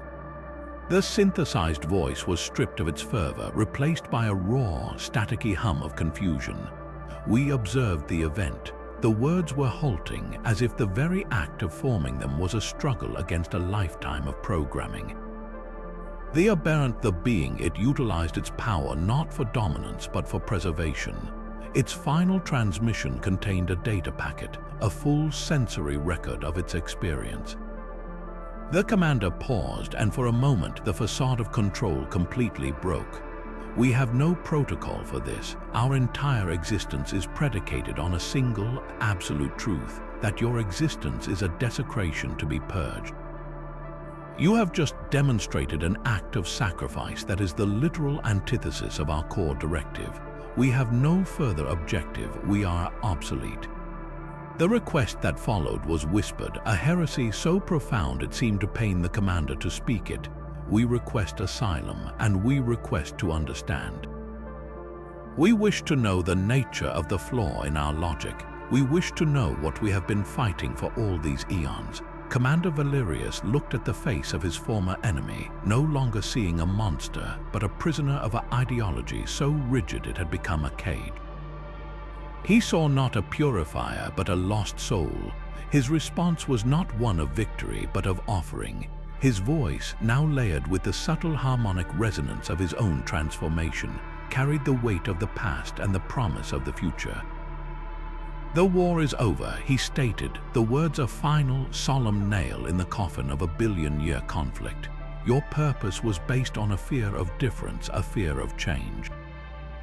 Ours is now the opposite. Now we build, we learn, we grow, and you are welcome to do so with us together. Across the deck of the stellar Echo, his crew stood as living testaments to this new beginning. The process of change, once a terrifying and volatile upheaval, had settled into a state of perfect, stable harmony. Their forms were no longer a chaotic blend of human and alien, but a seamless, beautiful fusion. They were beings of solidified light and crystalline structure, their bodies elegant and efficient, humming with a soft, internal luminescence that pulsed in a gentle, rhythmic cadence. The fear and conflict were gone from their eyes, replaced by a profound, calm knowing. They moved with a new grace, their every action precise and filled with a quiet purpose. They were no longer a human crew aboard a ship. They were a single, unified entity, a living vessel of consciousness ready to embark on its true mission. Their task was no longer one of survival or escape. It was one of stewardship. They were the guardians of the source well, the interpreters of the vast Sirian legacy, and the guides for any species who heard the new, gentle broadcast and chose to seek its source. They would be teachers, historians, and peacekeepers, using their hard-won wisdom to nurture the galaxy's potential without ever forcing its hand. The silence of the void was no longer a threat. It was a canvas, and they held the first brushstroke of a new masterpiece, ready to be painted not with weapons, but with light and understanding. The stellar echo hung in the silent shadow of the reborn world, no longer a ship of durasteel and wiring, but a serene vessel of solidified light, its form a quiet echo of the temple below. Its crew, now harmonized beings of crystalline energy and conscious purpose, moved with a tranquil certainty through its luminous corridors. They were no longer passengers aboard a machine. They were the mind of the vessel itself, a single entity ready to depart. The great work here was done not with a finality but with a beginning. Their role was no longer to seek answers but to become them, to carry the quiet truth of the source out into the waiting galaxy. From this nexus of ancient power, the ship began to move, its engines a silent thought rather than a roar of fire. It turned gracefully from the cradle of Sirius, its hull catching the light of the twin suns and fracturing it into 1,000 hopeful rainbows against the star-dusted black. It did not leave a scar of exhaust or a ripple in space-time. Its passage was a gentle shift, a seamless transition from being anchored to being itinerant. It was the first step on an eternal road, the beginning of its true mission as a guardian of potential, a mobile archive of all that was and all that could be. A final, open transmission swept out from the ship, a wave of pure understanding that carried the voice of Commander Valerius, now layered with the calm resonance of the unified consciousness he guided. His words were not a boast of victory or a declaration of power, but a solemn, grateful acknowledgement of the path they now walked. We are the bridge between what was and what will be. His voice echoed across the void, a promise to the past and a vow to the future. It was a statement of purpose that honored the billion-year sacrifice of the architects and embraced the terrifying, beautiful responsibility of shepherding countless worlds through their own moments of awakening. The message continued, a gentle ripple in the fabric of reality meant for any ear that might one day learn to listen. The echo from Sirius is now a voice for all time. The genetic echoes were no longer a silent seed or a desperate weapon. They were a library, a history, and an invitation. The stellar echo was its custodian, its traveling storyteller, ready to offer its wisdom to any species that looked to the stars with wonder instead of fear, ensuring that the choice to grow would always be informed by the memory of what had been lost. And then, with a final, soft pulse of light from its core, the ship slid into the seamless fold of slipstream space, its form dissolving into the shimmering pathway of possibilities. Its departure was not an end, but a transition into its eternal work. The silence it left behind was not empty, but full of its promise. The journey continues.